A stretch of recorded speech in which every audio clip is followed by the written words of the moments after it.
Well, good morning, everyone, and welcome to the Leadership Institute's September Wednesday Wake Up Club breakfast. We have, I think, a very interesting program for you today. A bit unusual, but I believe we'll all enjoy it. I encourage you to live tweet today's event with hashtag WWCB. In 2020, the Leadership Institute has thus far trained 4,389 students in 208 separate training programs. Since 1979, your Leadership Institute has trained 227,047 students. At the end of this event, you'll be redirected to the training schedule on our Leadership Institute website, and there you will find all of our upcoming trainings. Please take a moment to review these schools and consider attending one or sending a friend to one of our trainings. There will be a chance to ask questions at the end of our speaker's talk, and I urge you to think of those questions between now and the conclusion of that talk, and please use the Zoom Q&A function to submit a question should you have one. And now a brief programs report from Lee Jackson.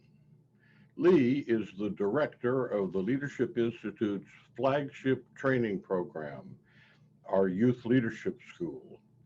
Prior to serving at the Institute, Lee was the campaign manager for Pat Harity's winning 2019 Fairfax County supervisor race, and Harity is now the only Republican elected to the Fairfax County Board of Supervisors. Lee was political director for Representative Bruce Poliquin's re-election bid in Maine, and he was, here in Virginia, statewide youth director for the Ed Gillespie for Governor campaign. In 2016, Lee was re-elected to the school board of his hometown, Old Town, Maine, a role he was first elected to at the age of 19. Lee was named a rising star by the Republican National Committee and named Crew Member of the Year by the McDonald's Corporation.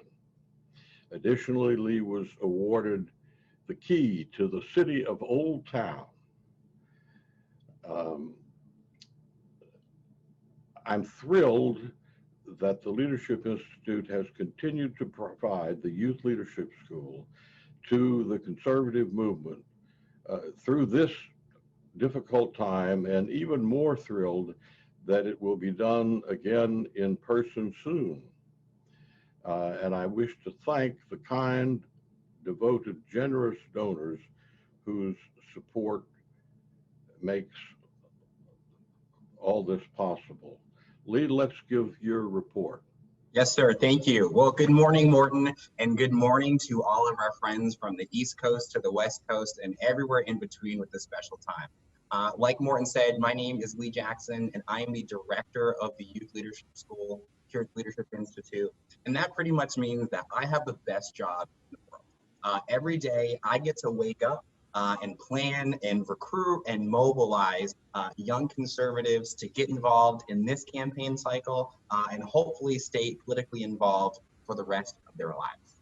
Just like day-to-day classroom school here at the YLS, we were affected by COVID, but we wasted no time to put all of our trainings online. And we had 3 youth leadership schools over the course of the summer in May, June, and July.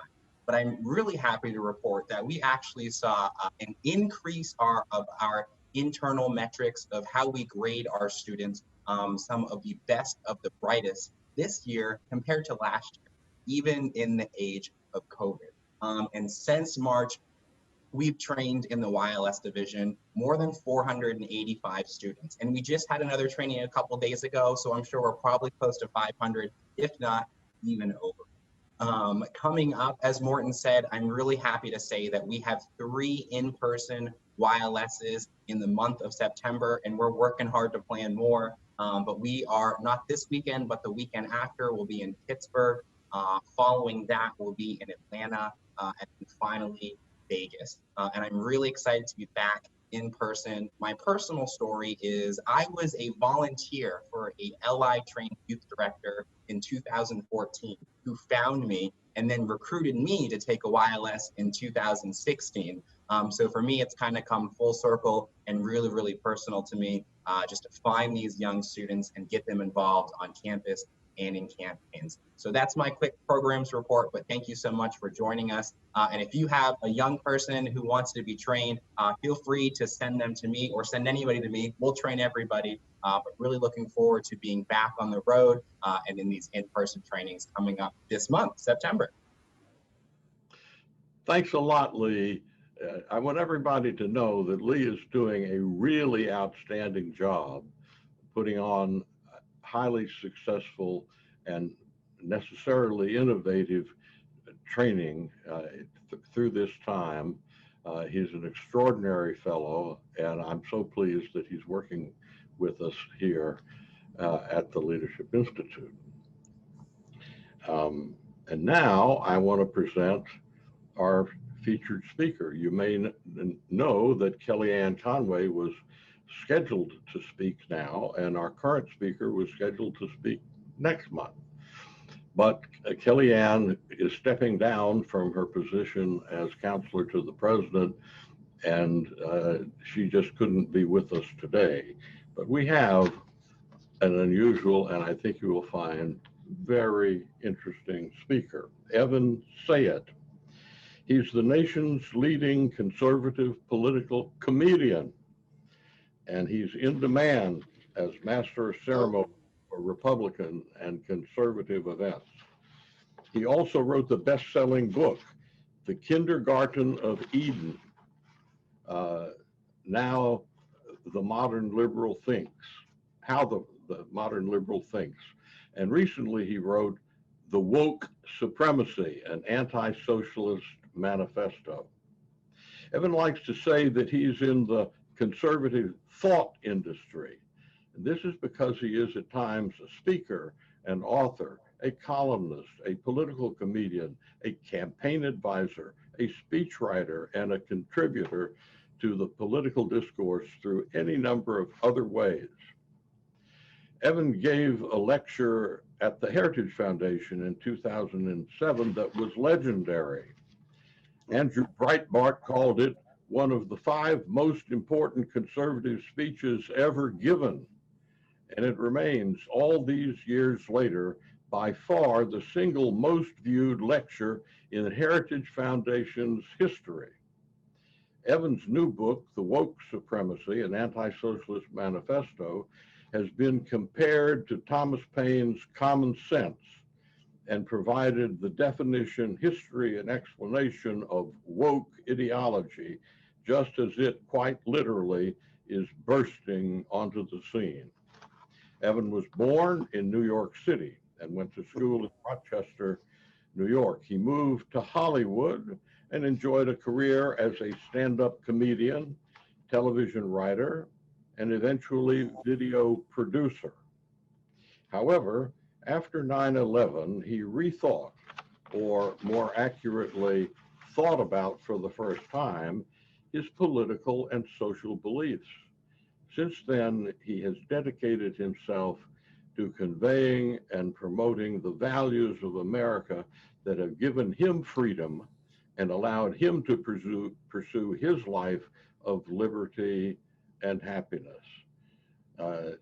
Sayet resides in Los Angeles, California. Again, I encourage you to think up questions and use the Zoom Q&A function throughout his talk. He will have time to answer some at the end. Sir, you are on. I'm looking forward to that. Well, thank you, Morton, and thank you, Deirdre, for having me. The last time that I spoke to an organization like this and gave a lecture along these lines was, in fact, that Heritage Foundation speech all those years ago. And in that talk, what made it so successful was that I laid out the ideology of those that I then called the modern liberal. And I defined the modern liberal as those born after World War II, the babies born after World War II, who became the children of the 60s, who became the powers that be in academia and journalism, education and news and entertainment in the 80s and 90s. And in that talk, I said that this ideology is getting worse with each successive generation. And the reason for that, I guess, is somewhat self-evident. As the influence of the last of the great generations was waning, as those who held this ideology were coming more and more into power through both natural attrition and through some Soviet-style purging, they then began to raise the next generation and the next generation, so steeped in the orthodoxies and the narratives of modern liberalism, and so outlawed any alternative point of view that subsequent generations have now become what I call the woke supremacy. So the modern world, though, is, and let me take that back. When you are hoping to start a regime, right, when you're hoping to take over the government, there are two aspects to any regime. One is the ideology. And that's what I discussed in the Kindergarten of Eden, how the modern liberal thinks, as well as that original speech. But the other is the system. Right? There's the system of governance and then the ideology that employs that system. So last time in the other talk, I spoke about the ideology. Today, I want to address the system of socialism. And the modern world, as I define it, as I slice it, began almost exactly 100 years ago when three things happened almost at once. The first was World War I, which left the most advanced cultures in human history physically decimated and financially bankrupt. Because of their participation in that foolish war and their inability to extricate themselves from it, the most advanced cultures in human history, the governance, the system, was seen at that point as no longer viable. At exactly that same moment, two new systems of governance burst upon the scene. One was socialism. Marxism went from theory into practice for the very first time with the Russian Revolution, and what I'll call modern nationalism that came to the world as America rose to be a world power, as they entered the world stage almost exactly 100 years ago. These two systems, socialism and what for now I'll call modern nationalism, are diametrically opposed and mutually exclusive. And because they have been warring for acceptance and warring in any number of various ways, warring through actual battles, warring through attrition, warring through proxy, warring through economics.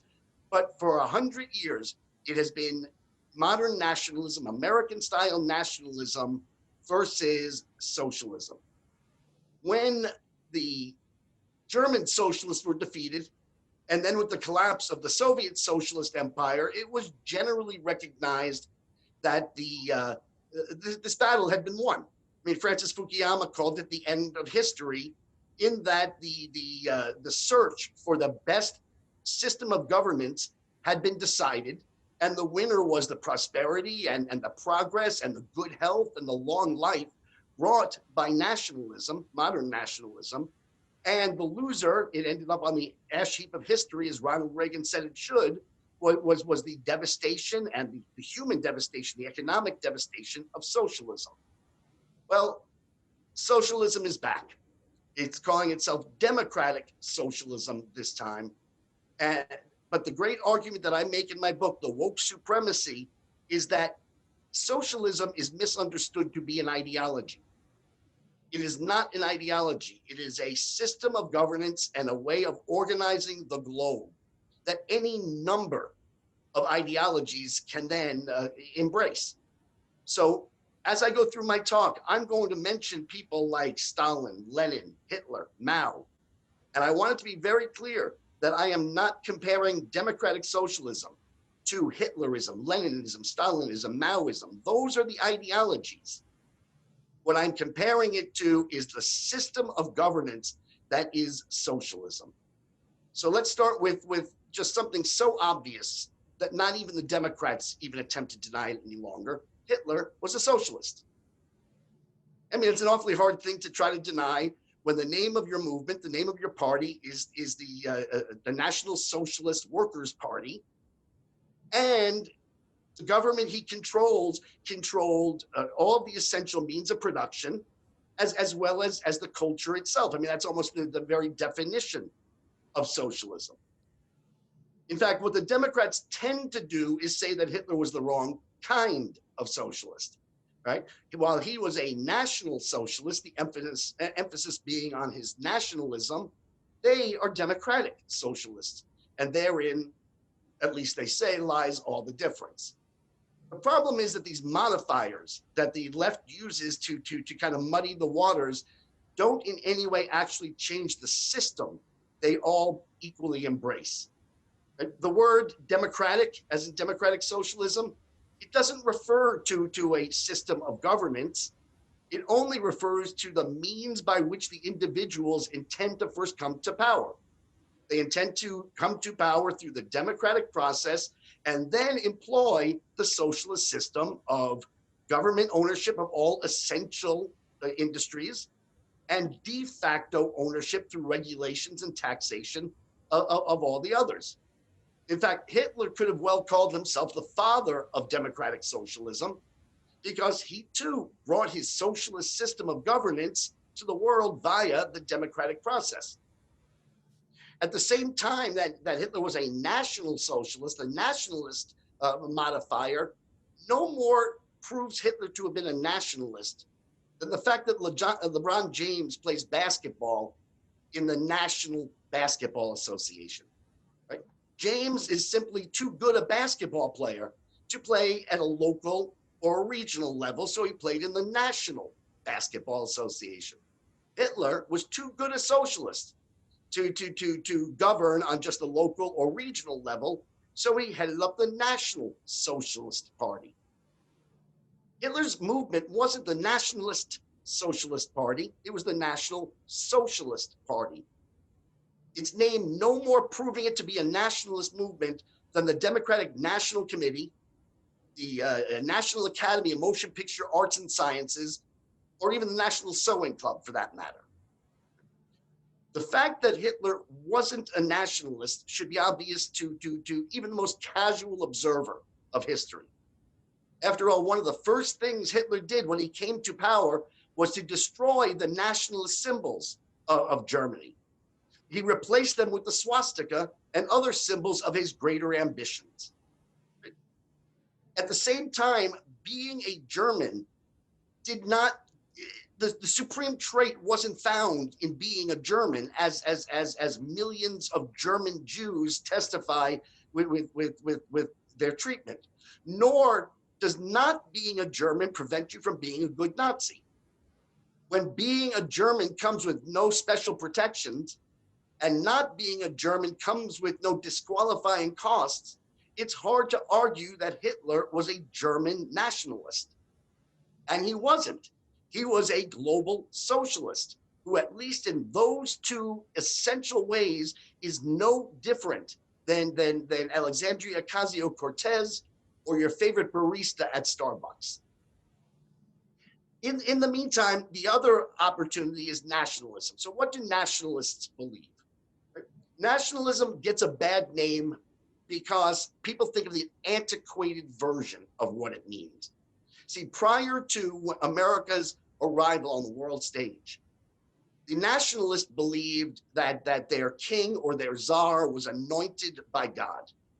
And thus their fealty, their loyalty was to the anointed, to the crown, to the czar, not to their country and not to their fellow countrymen.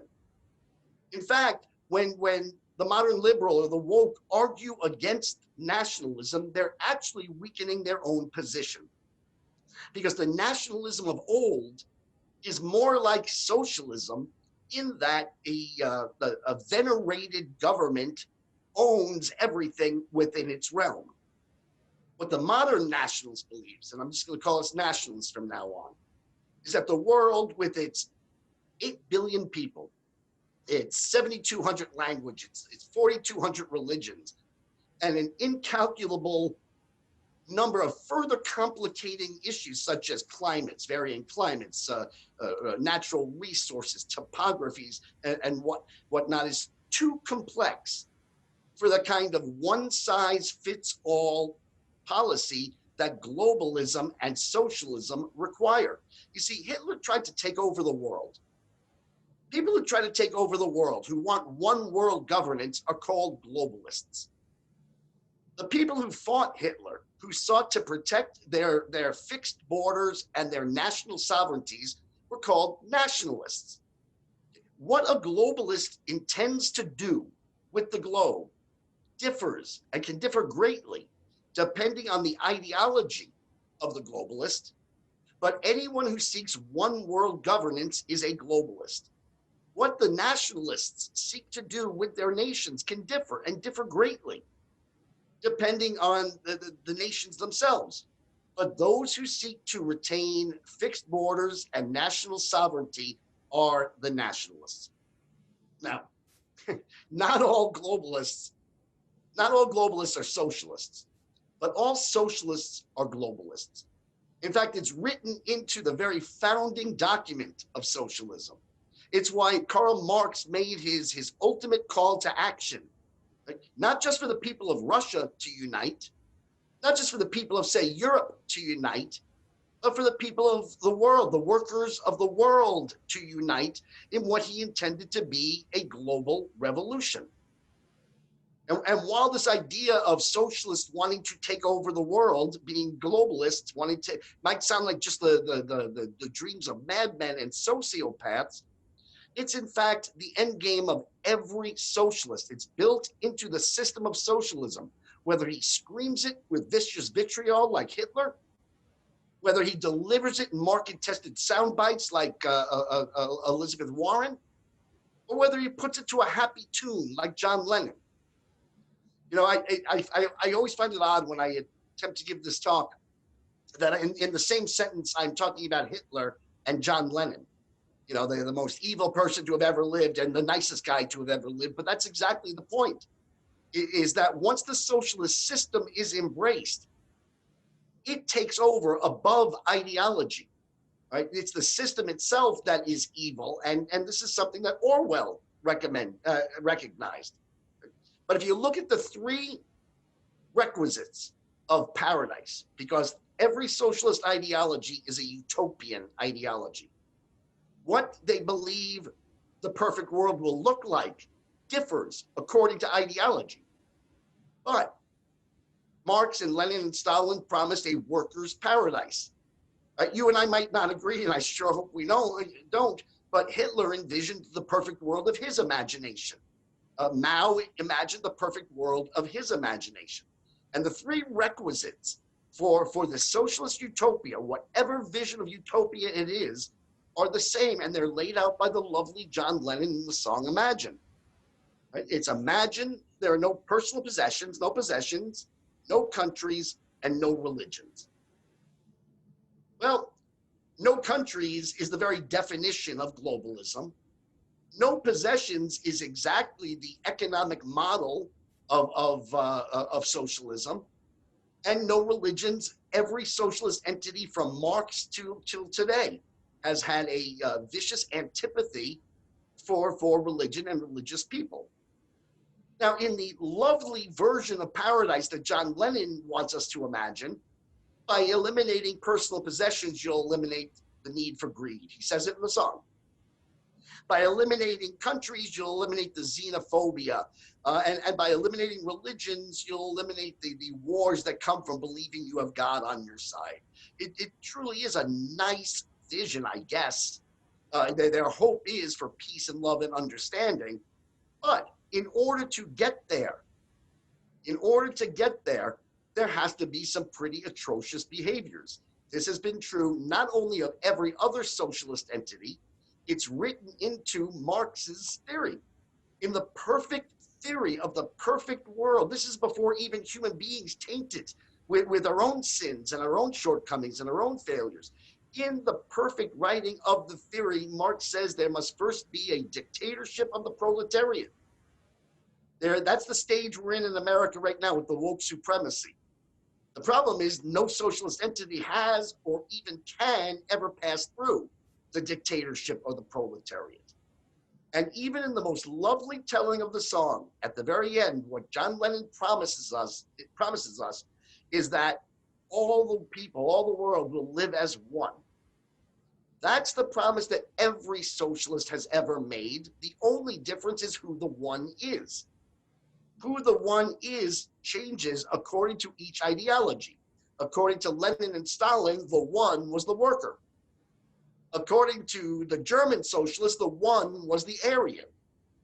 Who the one are, according to this democratic socialism. I don't want to talk ideology today. That's the subject of my other talk, but we can give them a name too. So while it was the Aryans under German socialism, and it was the proletariat under Soviet socialism, those who possess the supreme trait today are called the woke. Just who the woke are, that again, that's in my previous book, The Kindergarten of Eden, How the Modern Liberal Thinks, and it is in fact revisited and expanded and expounded upon in this book, but I don't think we'll get to it today. But they are the people who possess the supreme trait, and in order to create the utopia they desire, they must get rid of all the others. In order for all the people to live as one, all of the others need to in some way be dealt with.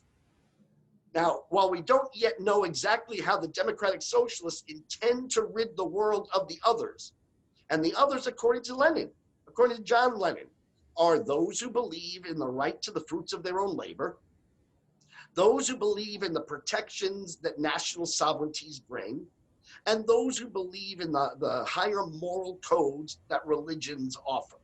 Those are the people that have to be taken care of, dealt with, in order for the world to live as the one, all of us being woke. Now, we know how previous socialist administrations, regimes, took care of their others. Right? Stalin and Lenin took care of the others with gulags and exile to frozen tundra and permanent confinement to mental institutions. Hitler went with the more effective and efficient gas chambers and ovens, while Mao went to look to save on material costs and went with mass starvation and the killing fields. And while we typically associate those atrocities with the individuals or with their ideologies, the truth is that gas chambers and gulags and killing fields are not ideologically driven. Who is sent to them is. Hitler didn't dream of a world. He didn't imagine a world with gas chambers and ovens. He imagined the paradise he imagined after the gas chambers and ovens had accomplished their purpose. Mao didn't imagine a world with millions of bodies littering the fields of China. He imagined the paradise of his imagination after the killing fields had accomplished their goals. Right? Lenin and Stalin didn't imagine a world of gulags and exile. And they imagined the workers' paradise that would come after the others had been silenced. Well, if they could have just snapped their fingers, if they could have just waved a magic wand, if they could have just clapped their hands and accomplished exactly the same goal, ridding the world of all the others, they would have. Their goal, that was just the dictatorship of the proletariat. That was just the thing that needed to be done to take care of the others. Well, those were just the technologies available in a more primitive cancel culture. Nazi Germany was a cancel culture. The Soviet Union was a cancel culture. Mao's China was a cancel culture. And today's democratic socialists are trying to inflict upon us a cancel culture. They simply have more advanced technological means of doing so. They can write code. And while, of course, it's less bloody, and thank God that it is, and it's less deadly, and thank God that it is, it's also more easily hidden because you don't need train tracks, and you don't need guard towers, and you don't need death camps and gulags. It's more easily hidden it's more easily denied, and most frighteningly, it's more easily employed prior to winning the revolution. See, up until now, those atrocities, the canceling of the others, could only have been committed once they had taken over the government. Because you need the government money, you need the government resources, you need the government manpower in order to run a gulag or a gas chamber. But today, all you need to do is write a couple of lines of code and accomplish the same ends that the previous socialist regimes sought to accomplish, which is the silencing of all dissent, the silencing of all the others. And in fact, this is exactly what Orwell warned us about, right? In the book 1984, right? Orwell's genius didn't come from his recognition of the authoritarianism, the totalitarianism of socialism. This was well known by any and all, and as I said earlier, even written into the founding document, the dictatorship of the proletariat. Instead, his genius came from the recognition that it would be technology and how technology is used to accomplish the same authoritarian and totalitarian aims as every other socialist regime that has ever been. Orwell wasn't warning about authoritarian and totalitarian in general. He wasn't warning about Hitlerism or Stalinism or Leninism or Maoism in particular, all of which, by the way, occurred during his lifetime and gave him ample opportunity to write about them if he had wished. But his warning was about the system of socialism, no matter what ideology next came to embrace it. So the next question is, given the history of socialism, it's only 100 years now in practice, and yet in every single case, whether it was Nazi Germany, et cetera, it has ended in human devastation, economic failure, just the worst of the worst of the worst. Why would anybody wish to try it again? But apparently the Democratic Socialists do. And the reason they do is because socialism is by definition a supremacist ideology. What every socialist in the past has said was the problem wasn't the system of global control and government control of the whole globe. The problem was in the ideology of the others. And so they each then conjured a new and this time truly perfect ideology, which once it was fully implemented, this time would actually bring about paradise. And so up until this point, I'm putting ideology totally to the side in the fact that it is a socialist, globalist, and supremacist movement that is part of a cancel culture. There is still no difference between those who now call themselves the woke and every one of these evil regimes that nationalism has been fighting for the past 100 years, since we both arrived on the stage, on the world stage, and duked it out for which would be the system that would bring peace and prosperity to the world. In addition to having given themselves a name, the woke, the Democratic Socialists have given a name to those of us who oppose their socialist, globalist, supremacist ideology. They call us haters. Now, hate has absolutely nothing to do with either the ideology or the system embraced by those of us who oppose the woke supremacy. It's simply a word that they have chosen, like all supremacist movements do, to dehumanize and dismiss those who get in their way. It is no different than how the previous Democratic Party supremacist movement in the South, in the old South, called black people the N-word in order to dehumanize them and dismiss them. And it's no different to how some people call Jews as a way to dismiss and dehumanize them. They simply call us haters. Well, the reality is, as one might suspect in a supremacist movement, it's actually the woke who are the haters. And I don't see how anybody could look at the way that they've treated President Trump and his supporters, who could conjure any word other than hate to describe their emotionalism. And whether you believe that those who support President Trump deserve to be hated is irrelevant to the conversation at this point. Every supremacist believes the other deserves to be hated. And besides the fact that in the latest socialist violence, They've been attacking the Lincoln Monument, the Vietnam War Memorial, tombstones at veteran cemeteries. Makes clear it's not even Trump that they hate. It is America that they hate. And why they hate America, again, it goes back to their ideology, and that's for another time. I want you to keep in mind that every other supremacist movement that has ever been also saw America as their enemy.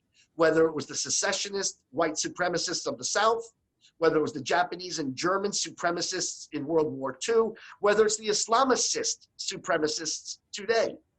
Every supremacist movement sees America as its enemy because nationalism and supremacism are diametrically opposed and mutually exclusive. I don't know how much time I've been speaking, but that's as good a place to end as any, and I'll take questions if that's all right with you, Morton. It is indeed a very interesting presentation. I have asked Deirdre Hackelman to handle the Q&A, and she's very good at that. I myself have to go to another meeting, so I will turn it over to Deirdre to handle the Q&A. Deirdre? Okay. Thank you, Evan, for that very energetic talk. No, that's all it was. It was just energetic. It wasn't smart. It wasn't brilliant. It was just energetic. Oh, no, none of those things. Absolutely not. Okay. Okay. We do have quite a few questions rolling in, so I'll just jump right in if you're ready. I'm ready. Okay, so first question. As a 67 grad of Cal, not sure what that is, I'm curious if you agree that today's left no longer deserves the appellation liberal. Oh, absolutely. They are absolutely not. They are the antithesis of liberal. And you'll find time and again, what the left does is give itself a name that is the very antithesis of what they are. In the Kindergarten of Eden, how the modern liberal thinks, I point out they call themselves progressive, but their goal is actually to return us to a time at the very beginning before there was culture. In fact, that's why they call themselves the counterculture. Their goal has been from the very start to counter culture. And every supremacist ideology believes that their people, those who possess the supreme trait, deserve all of the rights and privileges of the government and everything else. And anybody else and everybody else, the other, deserve none at all. So blacks in the old South did not have the rights and privileges. Jews in Germany did not have the rights and privileges. And today, the others, us, do not have the rights and privileges of even the United States Constitution. Okay. Second question, is sustainable development and its goals of land fairness, now promoted by the government, deeply rooted in modern liberalism, and will it be implemented by a democratic socialist power structure? All right, you do me a favor, read me just the very first part again. Is sustainable development and its goals of land fairness now promoted by the government? She's asking you if it's rooted in what you're talking about. Yeah, absolutely. First of all, don't ever fall for what people, especially the left, call their policies. All right, the Affordable Care Act, et cetera, et cetera. So don't fall for what it's simply more government control.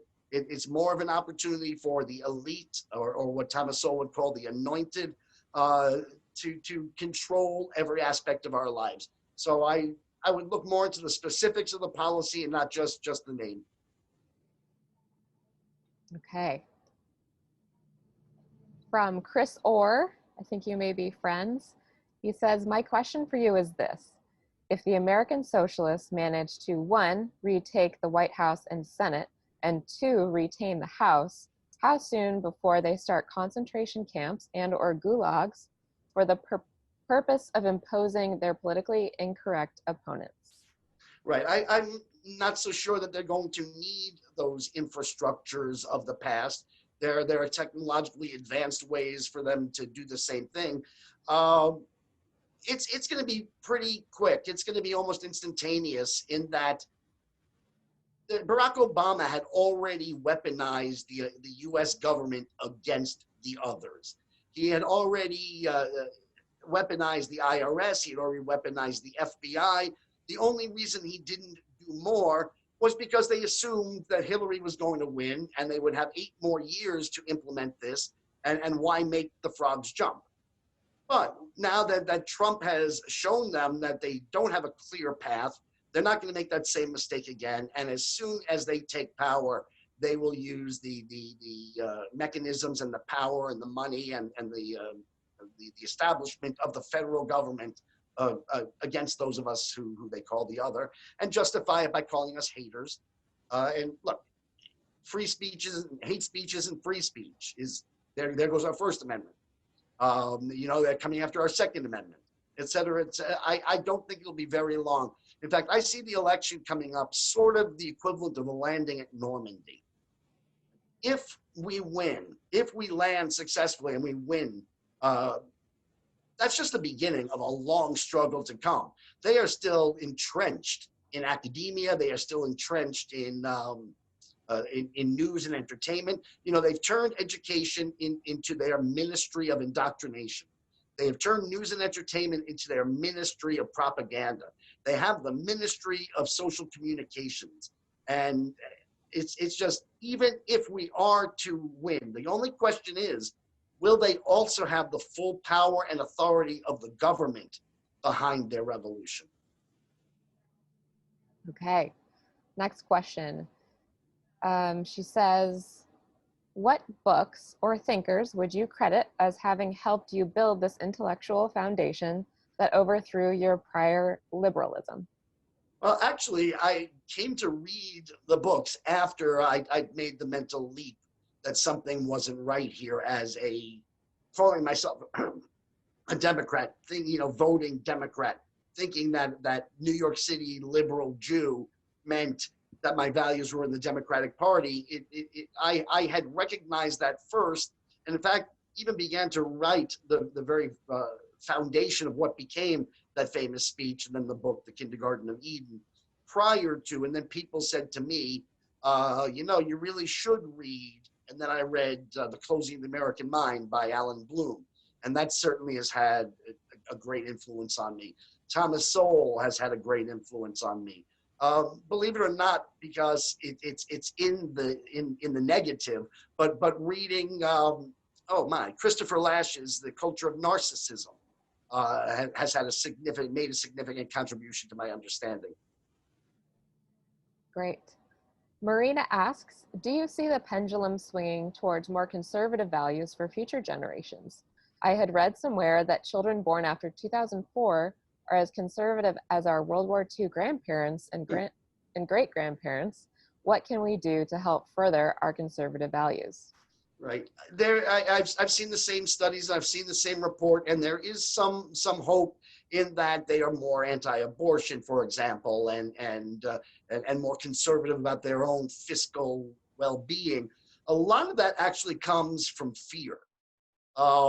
They have been so steeped and so indoctrinated and so surrounded by the narrative of fear of being doxxed, a fear of being treated as the other, a fear of global warming, that they've turned more inward than previous generations. So instead of being globalists, they are actually more individualists, and there's hope in that.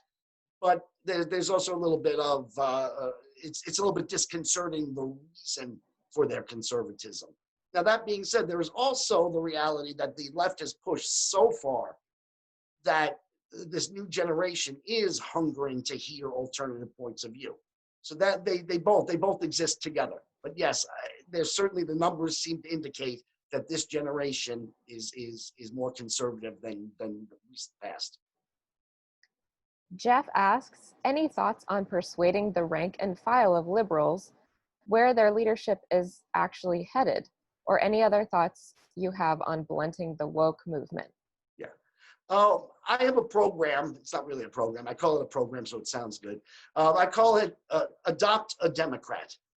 And that is one of the reasons that Hitler put the Jews into ghettos before moving on to the final solution, was so that the Jews couldn't counter his narrative of their subhuman nature by their humanity. Right? The reason that the Democrats separated black and white children on plantations was because if they allowed them to play together and get to know each other and perhaps get to love each other, that would end the narrative that the Democrats were using to justify slavery. Right?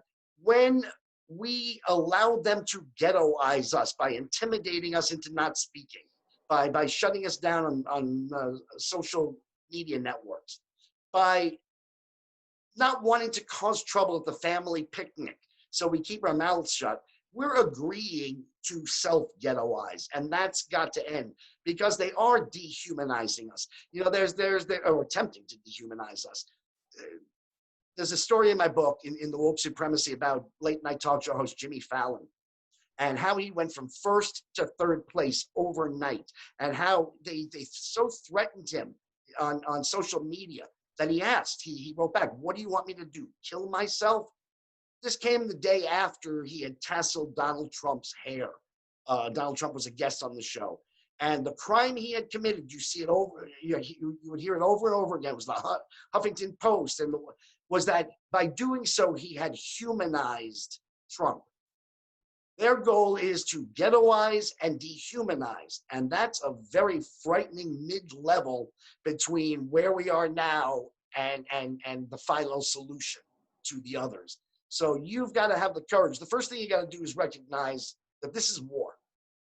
Right? Wars are fought through various means. The Russians sought to bring socialism to the world through revolution. The Nazis tried to bring socialism to the world through invasion. The Soviets tried to bring socialism to the world through proxy and attrition. Well, the fact that the democratic socialists are trying to bring socialism to the world through a different means does not make it any less of a war. And once you recognize it's war, you begin to make sacrifices. You know, sacrifices that you don't make during peacetime, you make during wartime. And one of those sacrifices is you might have to risk your job. You might have to risk a friendship. You might have to risk your standing in the community. But if you don't speak out, they own the news, they own entertainment, they own indoctrination. The only thing we have left as far as communication goes is us. Okay, we've got a big question here. Mary asks, can you address BLM and Antifa and their call for defunding of the police? Of the police. Well, look, back in the 60s, I didn't even get to this. This is why I was speaking so energetically. I had so much to say. Where we are right now is the culmination of the 60s radicals' attempt to overthrow the government. Right? These were not the hippies. Right? The hippie movement was not the radical movement. The radical movement was a collection of truly vile people. They were murderers. They were kidnappers. I mean, William Ayres was not only a terrorist, but he incited children to murder their parents. Hey, bring the revolution home. Kill your parents. This is what they were teaching and they were preaching. And of course, in any revolution, you want to kill the cops. You know, if your goal is to overthrow the authorities, well, you want to kill the people who are protecting the peace. So it's not a coincidence that the same radicals of the 60s, who then became the professors in the 80s and 90s, have now produced people who want to eliminate the police. Whether it's through killing them on the streets or defunding them, it's all part of the same attempt at revolution. Every revolution seeks to undermine the authority as it is. Okay. We do have a very diverse audience, so maybe you can break down something you said a little bit earlier. Robert asks, please elaborate on your comments about cancel culture and the writing of code. Yeah. Well, what a cancel culture is that if you stray from the orthodoxies or the narratives of that supremacy, for example, in Hitler's Germany, if you strayed from the Nazi line, they would cancel you with death or with a work camp or whatnot. In Soviet Russia, they would cancel you by putting you into a gulag. They would eliminate your voice, eliminate your humanity, eliminate your personhood. But today, in order to silence us, to cancel me from my job, all they have to do is write some code, put up higher in the Google search something I did in the past, dox me, any number of things that can now be done through higher technology. In very much the same way that in the book 1984, there weren't all these gulags and gas chambers and killing fields. Big Brother 2 used advanced technology to dehumanize, to silence, to eliminate those who in any way question the orthodoxies of that socialist supremacy. So Barbara asks, in the 60s, the international socialist movement was well coordinated. Communist student documents in Brazil were word for word those of the SDS in the US. Do you believe that the movement is still as centrally directed as it was 50 years ago? Yeah, no, there's no doubt about it. But keep in mind that all revolutions have a combination of groups that first and foremost seek the destruction of the world as it is. Now, they might not have the same goals and purposes. In fact, it's the reason the anarchists are allied with the socialists, because they both recognize that before their vision of the world can be achieved, the system as it is needs to be overthrown.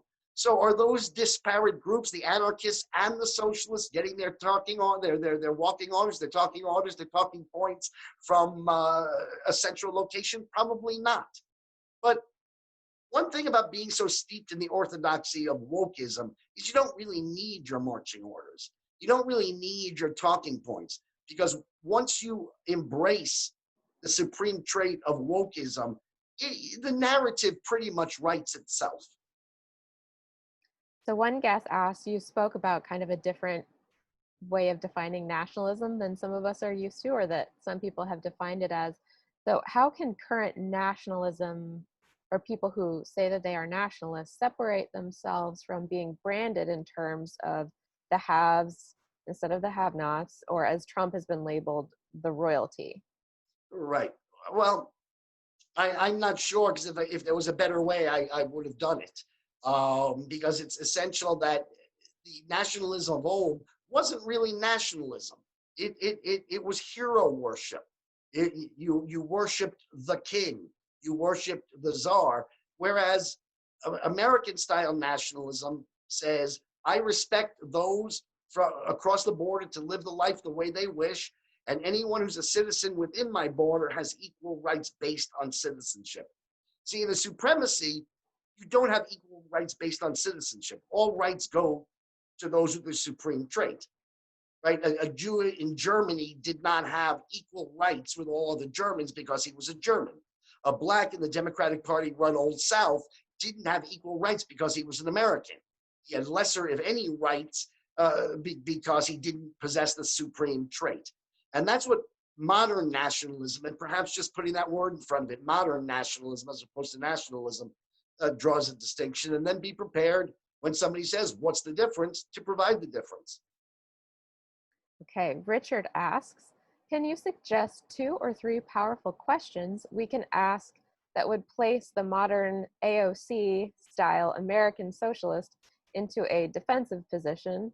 Or maybe he meant to ask, how can we sway our Democrat or socialist friends?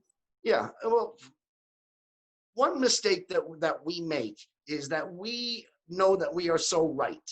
That doesn't mean that we're right in every one of our policy proscriptions, but we are so right in recognizing the difference between good and evil, right and wrong, better and worse, truth and lies.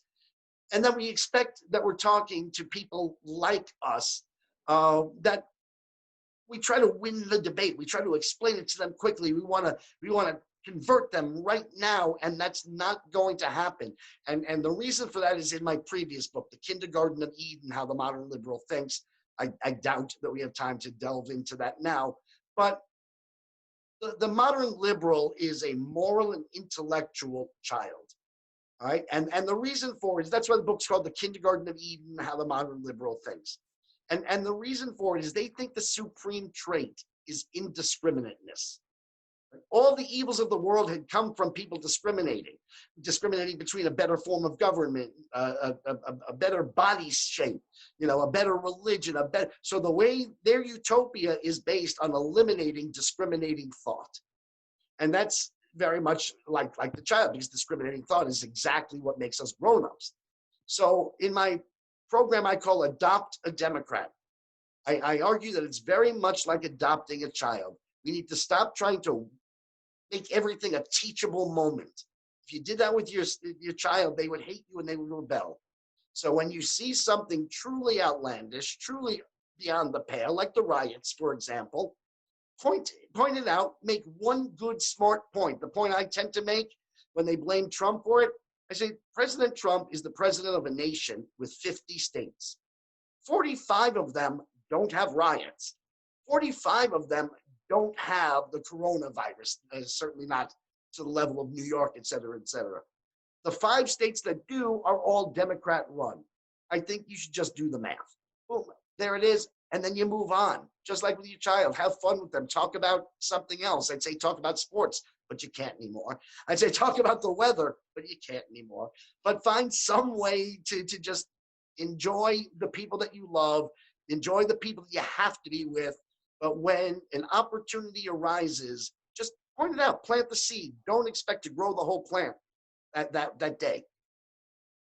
Okay, Robert asks, please comment on whether a third party that brings together those in the middle of the Democrat and Republican parties may be able to counter woke and provide better government.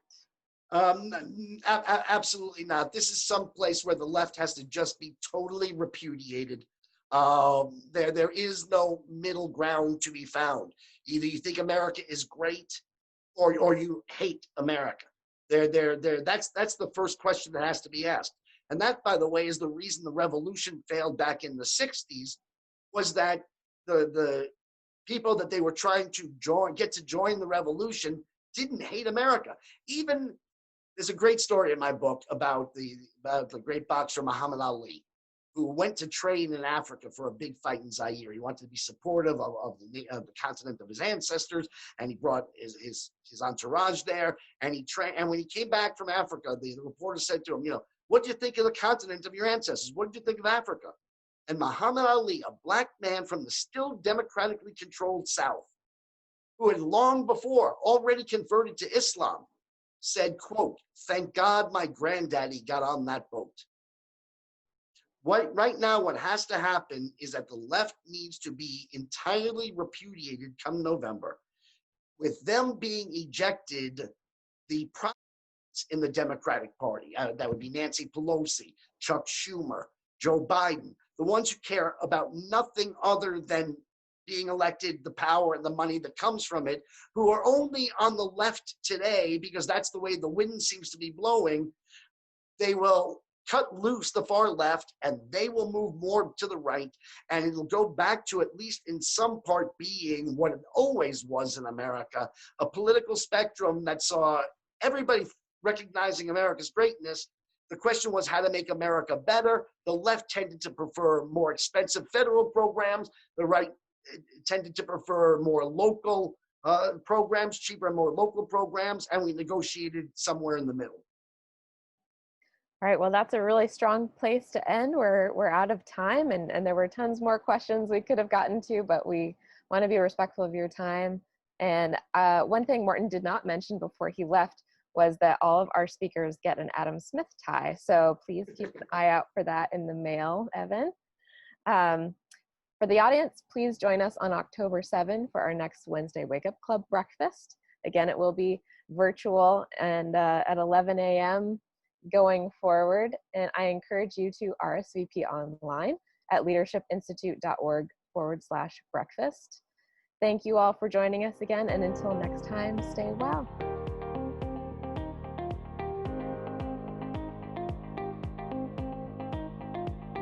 Thanks so much for watching this video. To watch our latest video, click here. And to make sure you don't miss any future videos, be sure to subscribe.